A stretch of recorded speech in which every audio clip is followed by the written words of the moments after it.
Kisah Brahmana dari India menantang Sunan Bonang. Agama Islam yang menyebar luas di tanah Jawa cukup menggemparkan masyarakat dari belahan dunia lain. Termasuk para pendeta Brahmana dari India. Salah seorang Brahmana bernama Sakyakirti merasa penasaran. Maka bersama beberapa orang muridnya ia berlayar menuju Pulau Jawa. Dibawanya pula kitab-kitab referensi yang telah dipelajari untuk dipergunakan berdebat dengan para penyebar agama Islam di tanah Jawa. Aku Brahmana Sakyakirti akan menantang Sunan Bonang untuk berdebat dan adu kesaktian. Ujar Brahmana itu sembari berdiri di atas geladak di buritan kapal layar. Jika dia kalah, maka akan kutebas batang lehernya. Jika dia yang menang, aku akan berlutut untuk mencium telapak kakinya. Akan kuserahkan jiwa ragaku kepadanya. Murid-muridnya, yang selalu berdiri dan mengikutinya dari belakang menjadi saksi atas sumpah yang diucapkan di tengah samudra. Namun ketika kapal layar yang ditumpanginya sampai di peranan Tuban, mendadak laut yang tadinya tenang tiba-tiba bergolak hebat.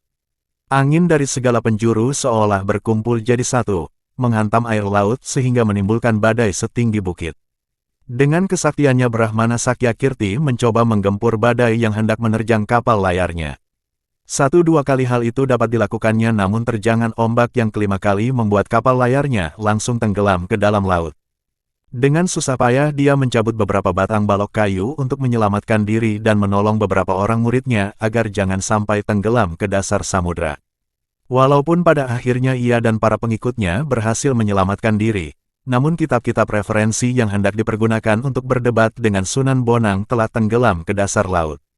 Padahal kitab-kitab itu didapatkannya dengan susah payah. Cara mempelajarinya pun tidak mudah. Ia harus belajar bahasa Arab terlebih dahulu. Pura-pura masuk Islam dan menjadi murid ulama besar di negeri Gujarat. Kini, setelah sampai di perairan Laut Jawa, tiba-tiba kitab-kitab yang tebal itu hilang musnah di telan air laut. Tapi niatnya untuk mengadu ilmu dengan Sunan Bonang tak pernah surut. Ia dan murid-muridnya telah terdampar di tepi pantai yang tak pernah dikenalnya. Ia agak bingung harus kemana untuk mencari Sunan Bonang. Ia menoleh ke sana kemari, mencari seseorang untuk dimintai petunjuk jalan. Namun tak terlihat seorang pun di pantai itu. Saat hampir putus asa, tiba-tiba di kejauhan ia melihat seorang lelaki berjubah putih sedang berjalan sembari membawa tongkat. Ia dan murid-muridnya segera berlari menghampir dan menghentikan lelaki itu. Lelaki berjubah putih itu menghentikan langkah dan menancapkan tongkatnya ke pasir. Kisanak, kami datang dari India hendak mencari seorang ulama besar bernama Sunan Bonang. Dapatkah Kisanak memberitahu di mana kami bisa bertemu dengannya? Kata sang Brahmana. Untuk apa Tuan mencari Sunan Bonang? Tanya lelaki itu. Akan saya ajak berdebat tentang masalah keagamaan, kata sang Brahmana. Tapi sayang kitab-kitab yang saya bawa telah tenggelam ke dasar laut. Meski demikian niat saya tak pernah padam. Masih ada beberapa hal yang dapat saya ingat sebagai bahan perdebatan. Tanpa banyak bicara lelaki berjubah putih itu mencabut tongkatnya yang menancap di pasir.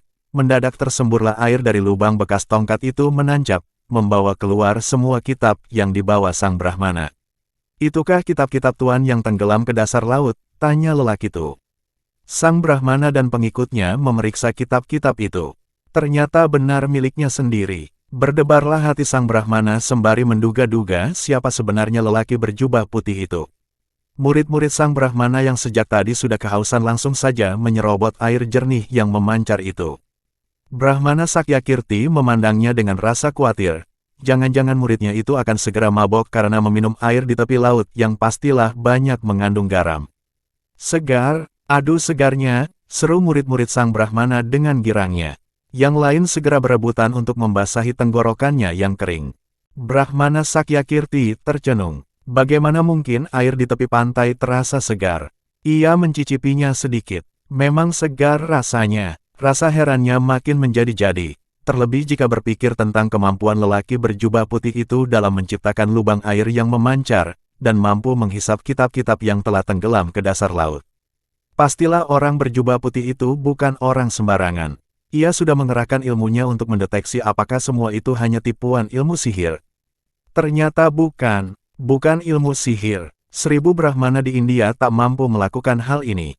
Pikir sang Brahmana. Dengan rasa was-was, takut dan gentar ia menatap wajah orang berjubah putih itu. Apakah nama daerah tempat saya terdampar ini? Tanya sang Brahmana dengan hati kebat-kebit. Tuan berada di pantai Tuban, jawab lelaki itu. Serta-merta Brahmana dan para pengikutnya menjatuhkan diri berlutut di hadapan lelaki itu. Mereka sudah dapat menduga pastilah lelaki berjubah putih itu adalah Sunan Bonang sendiri. Bangunlah, untuk apa kau berlutut kepadaku? Bukankah sudah kau ketahui dari kitab-kitab yang kau pelajari bahwa sangat terlarang bersujud kepada sesama makhluk? Sujud hanya pantas dipersembahkan kepada Allah yang Maha Agung, kata lelaki berjubah putih yang tak lain memang Sunan Bonang adanya. Ampunilah saya yang buta ini, tak melihat tingginya gunung di depan mata, ampunkan saya. Rintih sang Brahmana, loh, bukankah kau ingin berdebat denganku? Juga mau mengadu kesaktian, tukas Sunan Bonang. Mana saya berani melawan Paduka? Tentulah ombak badai yang menyerang kapal kami juga ciptaan Paduka. Kesaktian Paduka tak terukur tingginya, ilmu Paduka tak terukur dalamnya, kata Brahmana Sakyakirti.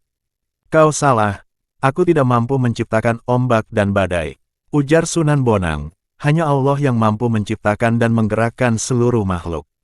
Allah melindungi orang yang percaya dan mendekat kepadanya dari segala macam bahaya dan niat jahat seseorang. Sang Brahmana merasa malu. Memang kedatangannya bermaksud jahat, ingin membunuh Sunan Bonang melalui adu kepandaian dan kesaktian. Ternyata niatnya tak kesampaian. Apa yang telah dibacanya dalam kitab-kitab yang telah dipelajari terbukti bahwa barang siapa memusuhi para walinya, maka Allah akan mengumumkan perang kepadanya.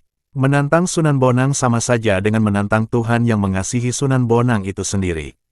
Ia bergidik ngeri saat teringat bagaimana dirinya terombang-ambing diterjang ombak badai. Berarti Tuhan sendiri yang telah memberinya pelajaran supaya mengurungkan niatnya memusuhi Sunan Bonang. Ia percaya, jika niatnya dilaksanakan bukan Sunan Bonang yang kalah atau mati, tapi dia sendirilah yang bakal binasa. Maka sang Brahmana tidak jadi melaksanakan niatnya menantang Sunan Bonang untuk adu kesaktian dan mendebat masalah keagamaan. Kanjeng Sunan, sudilah menerima saya sebagai murid, kata Brahmana itu kemudian. Jangan tergesa-gesa, ujar Sunan Bonang. Kau harus mempelajari dan mengenal Islam lebih banyak lagi, lebih lengkap lagi. Sebab apa yang kau pelajari hanya sebagian-sebagian saja. Jika kau sudah memahami Islam secara keseluruhan, maka kau boleh pilih tetap memeluk agama lama atau menerima Islam sebagai agamamu yang terakhir. Sekali lagi sang Brahmana merasa malu. Ternyata Sunan Bonang bersifat arif dan bijaksana, tidak memaksakan kehendak walau sudah berada di atas angin. Seandainya Sunan Bonang memperbolehkannya untuk berlutut, dia akan bersujud dan menyembah sepasang kakinya. Bawa semua kitab-kitabmu, mari isinya kita bahas bersama-bersama, kata Sunan Bonang sembari melanjutkan langkahnya. Brahmana Sakyakirti dan murid-muridnya segera mengumpulkan kitab-kitab yang tercecer lalu mengikuti langkah Sunan Bonang. Pada akhirnya ia dan murid-muridnya rela masuk Islam atas kesadarannya sendiri, dan menjadi pengikutnya yang setia. Banyak juga para berandal dan rampok yang ditaklukkan Sunan Bonang sehingga mereka menjadi orang baik-baik, kembali ke lingkungan masyarakat, menjadi muslim yang bertakwa.